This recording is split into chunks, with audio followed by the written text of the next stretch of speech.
আসসালামু আলাইকুম বন্ধুরা, আশা করি সবাই ভালো আছেন। তো আজকে একটা ব্লগারের নতুন আপডেট নিয়ে চলে আসলাম। রিসেন্টলি আমি এই মুহূর্তেই দেখলাম আমাদের প্যানেলে গুগল তার আপডেট দিয়েছে এবং নোটিশে দেখাচ্ছে। তো আমি যদি একটু ব্লগ স্পটে ঢোকার চেষ্টা করি তাহলে বুঝতে পারবেন যে আসলে নোটিশটা কি। এই যে দেখুন, নোটিশ 1 দেখাচ্ছে, হয়তো আপনাদের প্যানেলেও ঠিক একই জিনিস দেখাবে। এখানে বলছে যে ট্রাই আওয়ার নিউ বেটা features, create a more engaging reading experience with the help of Google. তারপরে এখানে বলতে চাচ্ছে যে Google search links based on your blog content, blogger will automatically identify the keywords and phrase in your post and insert search links. In case your readers want to explore more in compose view, look for the pencil icon on the top right of the page to get started. So এখানে আপনাদের যারা post রয়েছে ব্লগারে তারা কিন্তু এই আইকনটি দেখতে পাবেন। তার আগে আমি বলে দিই আমাদের ওয়েবসাইটটির নামটি হচ্ছে tekinfoai.com। হয়তো আপনারা অনেকেই জানেন বা চেনেন এই ওয়েবসাইটটি, তারপরেও আপনাদের সুবিধার্থে আবার আমি বলে রাখলাম এইটা আমাদের ওয়েবসাইট এবং এটা এই ব্লগারের সাথে কানেক্ট করা রয়েছে। তো এই নোটিশ থেকে আমরা যেটা বুঝতে পারি যে গুগল একটা নতুন ফিচার আপডেট করেছে ব্লগ স্পটের জন্য, যে আপনারা যদি কোনো পোস্ট এডিট করতে যান, সাপোজ আমি যদি আপনাদেরকে একটু দেখানোর চেষ্টা করি, সাপোজ দেখুন যে এখানে ফর্সা হওয়ার টিপস, হ্যাঁ, এই ফর্সা হওয়ার টিপস এই পোস্টার ভিতরে আমি যদি একটু স্ক্রল করে দেখি যে কোথায় লিঙ্ক আপ করা রয়েছে, মানে ইন্টারনাল লিঙ্কিং যেটা বলছি আমরা অন পেজের ক্ষেত্রে, এটা আপনারা যারা এসইও নিয়ে কাজ করেন তারা বুঝবেন।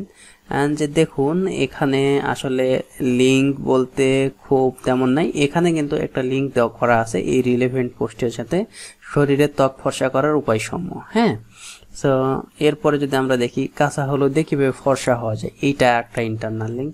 আর এখানে ঘরোয়া উপায়ে ত্বকের যত্ন, এটা আমাদের ফেসবুক পেজের সাথে কানেক্ট করা রয়েছে।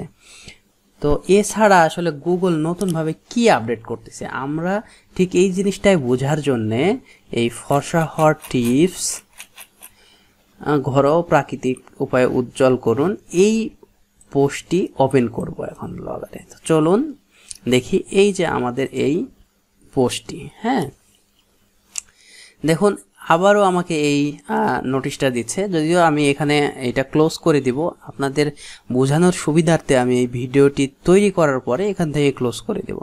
তো আমি যদি একটু নিচের দিকে নামি, দেখেন যে এই যে এইখানে আমি যদি আপনাদের বোঝানোর চেষ্টা করি, এই যে দেখুন এখানে যে আইকনটি রয়েছে, পেন্সিল আইকনটি রয়েছে, গুগল যেরকমটা বলছে এখানে যে পেন্সিল আইকন, সেইটা এই যে দেখুন look for the pencil icon on the top right of the page to get started.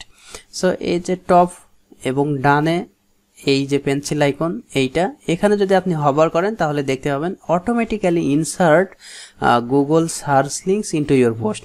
So এটাতে যখন আমরা ক্লিক করে দিব তখন দেখবেন যে অটোমেটিক্যালি গুগল এই কন্টেন্টটাকে রিসার্চ করে আমার এখানে কিছু লিঙ্ক তৈরি করে দিবে নতুনভাবে। সো আমি যদি একটু স্ক্রল করে দেখার চেষ্টা করি, আমাদের কিন্তু এখানে এইটা ছিল এবং আমি এই মুহূর্তে দেখতে পেলাম যে এখানে ক্লিক দেওয়ার পরে গুগল আসলে এখানে কোনো ইন্টারনাল লিঙ্কের যেই ব্যাপারটা এই পোস্টের ভিতরে আসলে খুঁজে পাচ্ছে না যে কোথায় সে দিবে আর কি। হ্যাঁ, সো আমরা হয়তোবা অন্য আরেকটি পোস্টের ক্ষেত্রে দেখব, তাহলে আপনাদের বোঝানোর সুবিধাতে। এখানে আমার এই কন্টেন্টের ভিতরে তাদের লিঙ্ক আপ করার মতো সেরকম কোনো কিছু নেই, যার কারণে তারা খুঁজে পাচ্ছে না, এরকমটা দেখালো ফার্স্ট টাইমে। তো আমরা কিন্তু আরেকটা দেখব, এটি যদিও এটি কিন্তু এই যে দেখেন যে গুগল সার্চ এখানে মানে পাচ্ছে না মোট কথা আর কি। তো আমরা যদি ব্যাকে চলে যাই এবং আরেকটা পোস্ট, সাপোজ এই যে দেখেন ইসরায়েলি পণ্য চেনার উপায় কি। এখন আমি এই পোস্টটা আমাকে বের করতে হবে। সো আমি যদি আবার হোম পেজে যাই, যাওয়ার পরে যেটা করতে হবে, এই যে ইসরায়েলি পণ্য চেনার উপায় কি। হ্যাঁ, এখানে দেখি। আচ্ছা, আপনাদের সামনে এরকম যদি কারো অ্যাড ব্লকার ইউজ করা থাকে, অ্যালো অ্যাড করে দিতে পারেন এবং দিয়ে রিফ্রেশ করতে পারেন, তাহলে আর এই জিনিসটা আসবে না। মোট কথা এই যে এখান থেকে জাস্ট কি করা যায়, যে পজ, হ্যাঁ এখানে পজ করে দিলাম এবং এই যে দেখুন এটা রিলোড হয়ে গেল, এখানে আর আসবে না, তবে এখানে অ্যাডগুলো শো করবে। আমি সেটার পারমিশনটা দিয়ে দিলাম। সো আমরা দেখি এখানে আসলে এই যে দেখুন এই যে এই জিনিসগুলা গুগল আসলে লিঙ্ক করছে এইগুলার ভেতরেই আর কি। হ্যাঁ, তো আমাদের যেহেতু এখন পর্যন্ত লিঙ্ক নেই, আপনারা দেখলেন যে এখানে আমি ইন্টারনাল লিঙ্কও করা হয়নি আর কি। হ্যাঁ, তো চলুন তাহলে আমরা এই পোস্টের জন্য দেখি। এই পোস্টের জন্য এখানে ক্লিক দিই, এখান থেকে এই পেন্সিল আইকনটা আসলে কি কাজ করছে সেটা বোঝার চেষ্টা করি। প্রথমবার যেহেতু হয়নি, এইটা আপনাদের ক্ষেত্রেও ফেস হতে পারে, সেই ক্ষেত্রে আপনারা মনে করতে পারেন আসলে এই আপডেট কোনো কার্যকর না, তবে এটি খুবই কার্যকর একটি জিনিস। আমার মনে হয় যে এইবার পেয়ে গেছে। এই যে দেখুন, হ্যাঁ এই যে দেখুন এটার সাথে লিঙ্ক করে দিয়েছে, এই যে ফেসবুক, রেডিট, ইউটিউব এটার সাথে লিঙ্ক করে দিয়েছে, তারপরে ওয়াজি এবং হচ্ছে যে গুগল, এইগুলো কিন্তু লিঙ্ক আপ করে দিয়েছে। আমার কিন্তু পূর্বে লিঙ্ক ছিল না। আপনাদের যদি আর একবার দেখানোর চেষ্টা করি, যে দেখেন কোথায় কোথায় লিঙ্ক করছে। এই যে এটাতে কিন্তু আমার লিঙ্ক করা নেই, আমি কিন্তু আপডেট দিইনি এখন। এই যে এগুলোতে কিন্তু আমি আপডেট দিইনি, আমাদের আপডেট করতে হবে। যে ওয়াজি, গুগল, মোটরোলা সলিউশন। কিন্তু আমি যদি এখানে যাই, এই যে দেখেন ওয়াজিতে লিঙ্ক করা হয়েছে, গুগলে লিঙ্ক আছে। তার মানে বুঝতে পারছেন কি, যে এই অটোমেটিক্যালি এখানে ক্লিক দিলে আপনার কন্টেন্টের ভিতরে যেই রিলেভেন্ট সার্চ মানে রয়েছে সেটার সাথে কানেক্ট করে দিতে পারবে। সো ইন্টারনাল লিঙ্কিং নিয়ে অনেক সময় আমরা যে আউটগোয়িং লিঙ্ক, এক্সট্রা লিঙ্কগুলো খুঁজি, সেটা নিয়ে কিন্তু আর প্রবলেম হবে না। এখানে জাস্ট ক্লিক করলে গুগল অটোমেটিক আপনাকে দিয়ে দিবে। তো এখন আমরা সেভ দিলাম, সেভ দিয়ে যদি আরেকবার রিলোড দিই এই পোস্টটি, তাহলে আমরা কি দেখতে পাই, প্রথম থেকে আসি, এই যে দেখুন এখানে কিন্তু লিঙ্ক হয়েছে। তো এখানে যদি আমি ক্লিক দিই তাহলে কি আসবে দেখেন, যে এই যে সার্চ রেজাল্টটি রয়েছে, মানুষজন সার্চ করছে, এইটা কিন্তু ডিরেক্টলি পেয়ে যাবে এখান থেকে কেউ যদি দেখতে চায়। যেমন ফেসবুকের এখানে যদি আমি ক্লিক করি, তাহলে এই যে ফেসবুক দিয়ে যে রেজাল্টগুলো রয়েছে সেই টার্ম দিয়ে চলে আসবে এইগুলো। রেডিটে দিলে রেডিট আসবে। তো এইরকম এই ধরনের যেই মানে লিঙ্কগুলো রয়েছে, এখানে গুগলের এখানে দিলে গুগলটাই আসতেছে।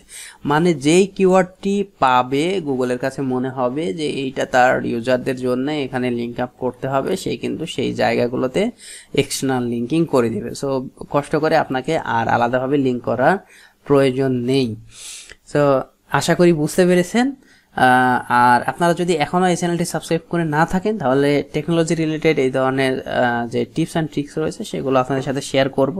আপনারা সাবস্ক্রাইব করে দেবেন, তাহলে পরবর্তী পোস্টগুলো পাবলিশ করার সাথে সাথে কিন্তু আপনার কাছে নোটিফিকেশন চলে যাবে, বা ভিডিওগুলো।